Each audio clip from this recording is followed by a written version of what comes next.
take a couple of spoonfuls of this, throw it into some boiling water, let it boil out, and then add rice, and the rice will absorb all the spice and the flavor.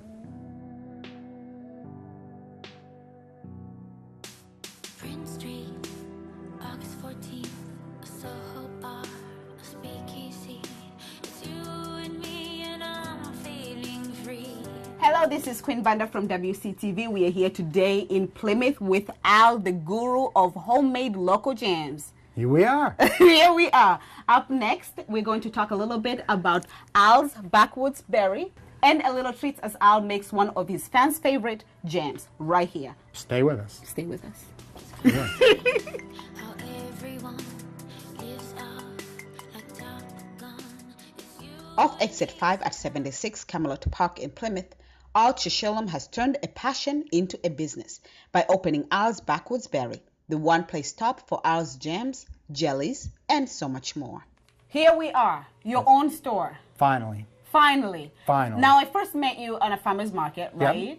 A year later, you're here with your own store. Yeah, we've been making jams and jellies for 7 years as of last Mother's Day that just passed, and finally got our own little place. I see this as a reflection of your success, you know, that people really love your products. Now, Thank was you. this the end goal when you started making jams? Did you picture that one day you have your own store? I never thought I was going to be here.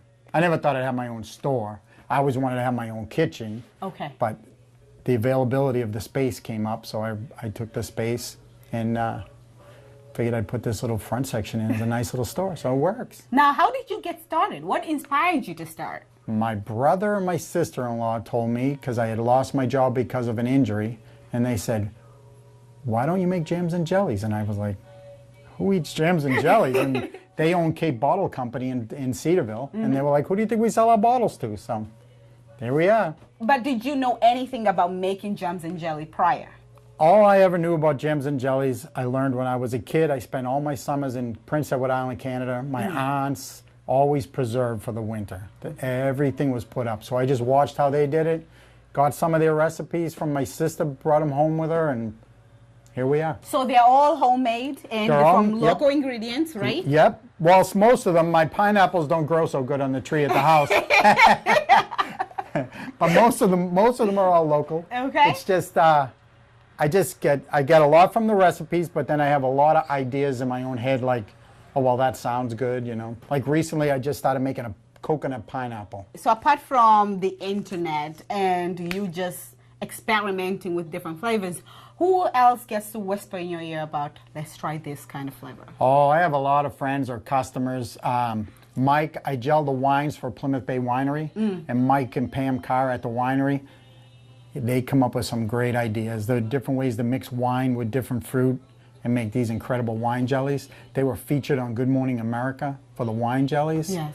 So yeah, there's just crazy things. People come up to you and they say, oh, I had a gentleman down the Cape come up to me, and I was talking about Angry Orchard, Yes. hard apple cider. And he said, oh, I own a bar, and the #1 drink at the bar is Angry Orchard Fireball Cinnamon Whiskey. So I made a jelly out of that, and I said, what do you call it? And he said, Angry Balls. So I was selling Angry Balls as a jelly. Jelly isn't for toast alone. They are also used for cooking, making some of the best meals. So the good thing about your business, actually, not only are you making these jams and jellies, but in your website, you offer different things or different recipes, let's say. Yep. You know, how to use the jams and jellies effectively. Yeah, oh yeah. And so do you get to go home and say, all right, I made, let's say, blueberry jalapeno, and let me try to see what kind of food will go with it? Well, what I do is I have Speedwell Tavern here in Plymouth, and they use my jellies in their sauces. So they'll tell me what their biggest hit, like their my blackberry brandy with their burgers is phenomenal. And every Thursday they run a little special with the Al's Backwoods Berry Burger. Now, how does that make you feel? Awesome. How wouldn't it, you know? It's great. Currently, Al is working with 38 to 42 different jam and jelly recipes. His exceptional products have been featured in various programs including the Good Morning America, in addition to being featured in one of the most popular New England beers, Sam Adams. They Yes. picked our company up as part of Brewing the American Dream, and to promote us, they allowed us to gel some of their beer. We started with a winter lager and ended with summer ale, and they were the nicest people, the best people I've ever worked with. Wonderful. Yep. At Al's Backwoods Berry, not only will you find some of the finest Al's jams and jellies, but also other foods products from local farmers. So this store, not only does it have jams and jellies, I also see some honey. Yep, we have Okay. raw honey, 4 different types. 4 different types. All right, Yep. could we? We have, this is an orange blossom honey that comes out of Georgia and Florida. And it's not necessarily a local honey, but it's totally raw. It's never been processed. It's never been heated over 98 degrees and only ever filtered once. And you know, that's the thing. When you go to a grocery store, you see a honey says raw. Right. But its texture, it's very liquidy, and this is very Exactly. condensed. So what's the difference between their raw and this? Their raw has probably been heated over 100, around 130 degrees to make it easier to get into the jars, because this is really hard and time consuming to put this into jars. But the key is, the more they filter it, what they're removing, the first time they're removing dirt and stuff from the hive, the second time they're removing the pollen. Okay. And the pollen is what you want if you're taking it for allergies or anything like that. So you want a local honey. Like, the difference would be, this is a local knotweed honey. So this is a fall honey. The knotweed blooms like September, late August, September. And the local, I'll slip on this side of you. Absolutely, yes. And then the local raw honey would be this. This is a spring honey. This is a summer honey. This is the summer honey. Yep, and this is a fall honey. It'll get darker. Okay. The same if you take bee pollen. Bee All right. pollen changes color every 3 days. Now, apart from them having 2 different colors and one being in winter, Yeah. fall, and the other one being summer, do they taste different? Yes. Okay. Yes, the darker one is a little stronger taste, and some people say it's a little sweeter. Okay. I think this would be the best one for cooking if you were going to cook with honey. Yes. But if you were going to just use it, a teaspoon every night before you go to bed, Then it really doesn't matter. But this time of year, you want to go with the lighter one, and then as August comes around, you want to start going into the darker honeys, Very good. because the pollen's going to change and your allergies are going to change. Al's also takes in orders for events favors for all types of occasions. So if you find yourself in Plymouth, don't hesitate to stop by at Al's Backwoods Berry. Yeah, this is my wedding favors that we do. Wedding, baby shower, you know, anything, bar mitzvahs, you name it. We do it all.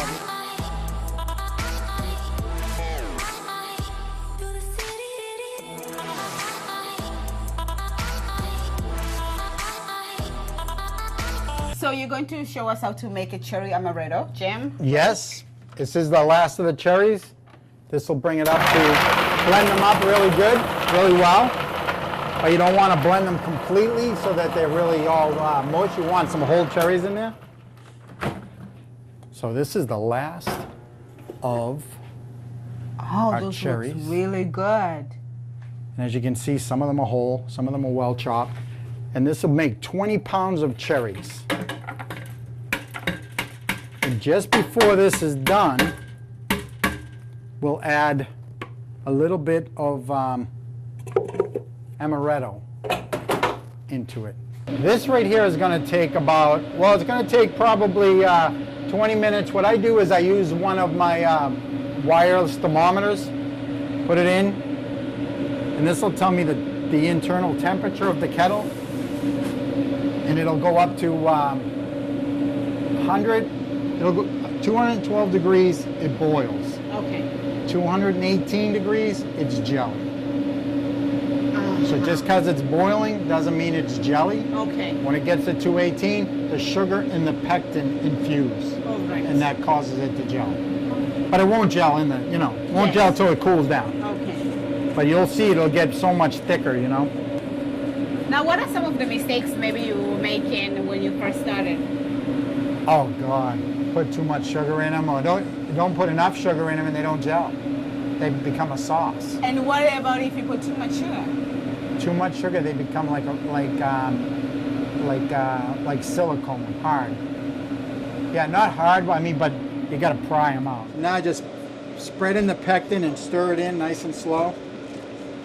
That burns off. Oh. You It doesn't, there's no alcohol left in this, and it's only a little bit of amaretto. You don't need much at all. Are you sure? I'm positive. Have you ever tried putting the whole bottle in there? No, I haven't yet. That's going to be How the can we new experiment? Queen Banda jelly.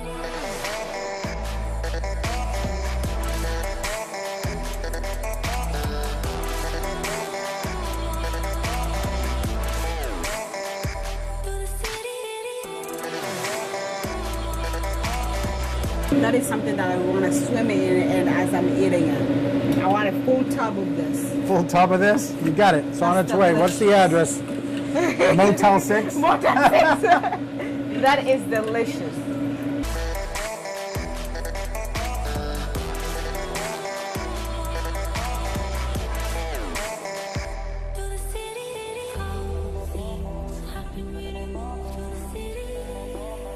So what I do is I take the funnel and boil it with my jars, set it on the table, then I take the jars out of the boiling water, steaming hot, place the funnel in the jar, then you want to, careful because it is very hot, ladle it in till it's within a 1/4 inch of the top of the jar.